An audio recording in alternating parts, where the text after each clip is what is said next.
Hello अस्सलाम वालेकुम and welcome to another video. और इस वीडियो के अंदर हम डिस्कस करेंगे कि हमने ईबे की शिपिंग पॉलिसीज़ कैसे बनानी है। सो फर्स्ट ऑफ ऑल आप इस पॉलिसी को नेम देंगे। आप कोई भी नेम दे सकते हैं, अपनी कंपनी का नाम दे सकते हैं। फॉर एग्जांपल मैं यहाँ पे एक्सट्रीम कॉमर्स, और जो इसकी शिपिंग आप बना रहे हैं लाइक 1 and 2 days की, अगर मैं 1 या 2 दिन में शिप कर रहा हूँ तो आप इस तरह का कोई भी नेम उसको दे सकते हैं। उसके बाद आ जाएगी पॉलिसी की डिस्क्रिप्शन। अगर ये जो पॉलिसी है इसकी डिस्क्रिप्शन आप लिखना चाहते हैं वो यहाँ आप लिख सकते हैं।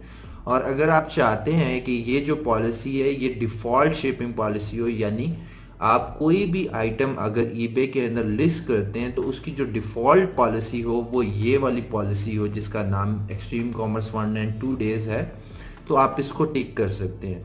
और उसके बाद यहाँ पे आ जाएगा यूएस शिपिंग, और यहाँ पे आपके पास 4 ऑप्शंस हैं। Flat cost to all buyers, like आप एक ही जो कॉस्ट है वो सारे बायर्स को चार्ज कर सकते हैं।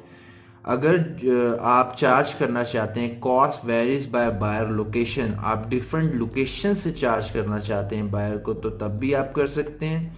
उसके बाद लार्ज आइटम्स अवर 150 LBS, जो 150 पाउंड से ऊपर के आइटम्स हैं उनके लिए आप अलहदा चार्ज कर सकते हैं। और जो फोर्थ वन है no shipping local pickup only. So यहाँ आपके पास 4 ऑप्शंस हैं और आप अपने बिजनेस के हिसाब से ये चारों ऑप्शंस में से कोई एक ऑप्शन जो है वो सिलेक्ट कर लेंगे। और अगर आपको डिफरेंट पॉलिसी बनानी है, लाइक आपको ये लार्ज आइटम्स के लिए बनानी है, तो आप दोबारा क्रिएट पॉलिसी में जाएंगे और एक डिफरेंट जो पॉलिसी होगी यूएस शिपिंग की वो बना लेंगे और उसको नाम डिफरेंट दे देंगे। तो मैं यहाँ पे same cost to all buyers जो एक बहुत ही डिफ़ॉल्ट पॉलिसी है उस पर जाऊँगा।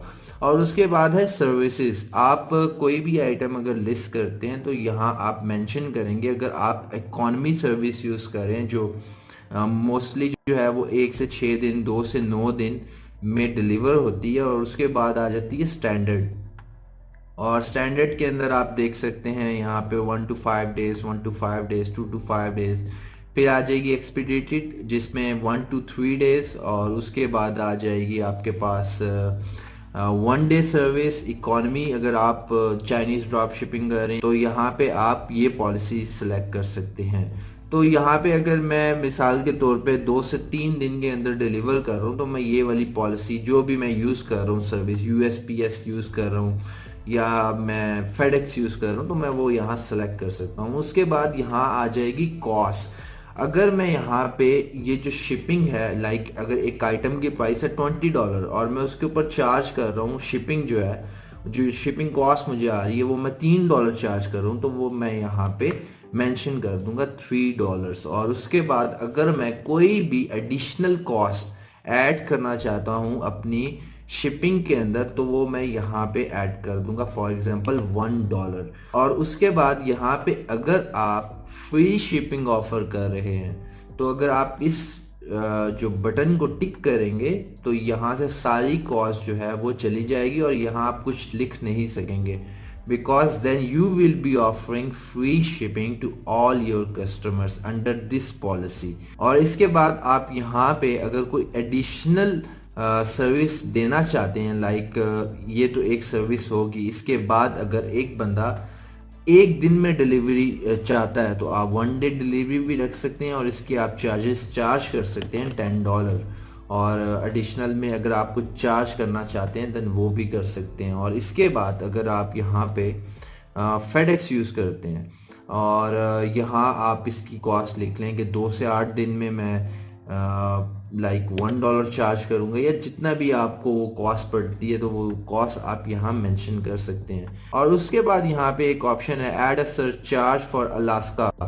और यहाँ अगर आप डिलीवरी देना चाहते हैं, और यहाँ डिलीवरी जो है वो बहुत कम सर्विसेज प्रोवाइड करती हैं, एक फेडेक्स है जो प्रोवाइड करती है, तो यहाँ आप एक्स्ट्रा चार्ज कर सकते हैं। अगर मैं यहाँ डिलीवरी दूंगा तो मैं $40 चार्ज करूंगा। ये आप अपनी शिपिंग सर्विस से पूछ सकते हैं कि अगर ये आइटम 20 LBS का है या इसका जो वॉल्यूम है वो इतना है तो मुझे कितनी कॉस्ट पड़ेगी, और वो कॉस्ट आप यहाँ पे $30 या $10 आप यहाँ लिख सकते हैं। उसके बाद यहाँ पे आ जाएगा handling time.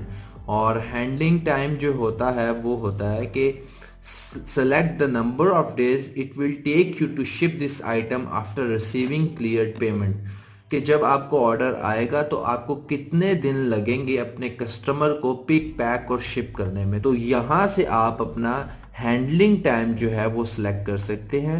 Like 1 business days अगर आपको लगते हैं या 3 बिजनेस डेज लगते हैं, और आपको अगर 5 से 20 दिन लगते हैं, आप वो अपनी मर्जी से सेलेक्ट कर सकते हैं। उसके बाद अगर आप इंटरनेशनल शिपिंग दे रहे हैं तो आप यहाँ से इंटरनेशनल शिपिंग चार्ज कर सकते हैं अपने कस्टमर को।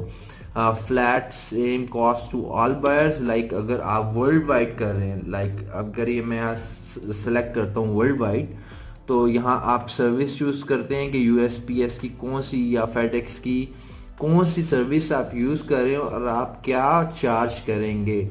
लाइक अगर आप इंटरनेशनल शिपिंग के $50 चार्ज करते हैं तो आप यहाँ मेंशन कर दें।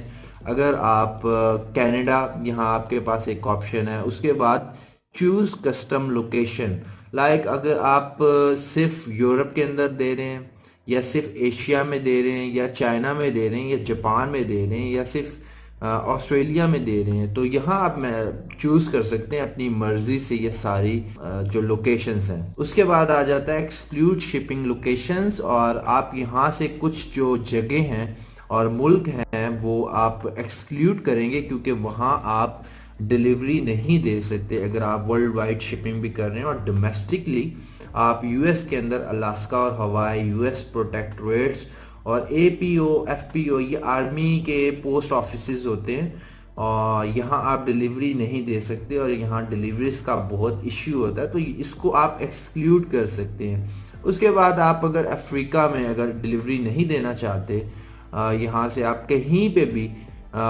किसी भी कंट्री या रीजन के अंदर अगर आप डिलीवरी नहीं देना चाहते तो आप इसको एक्सक्लूड कर सकते हैं। उसके बाद I will recommend you to actually also exclude PO box। PO box जो होते हैं वहाँ पे अक्सर जो डिलीवरीज है वो नहीं पहुँचती।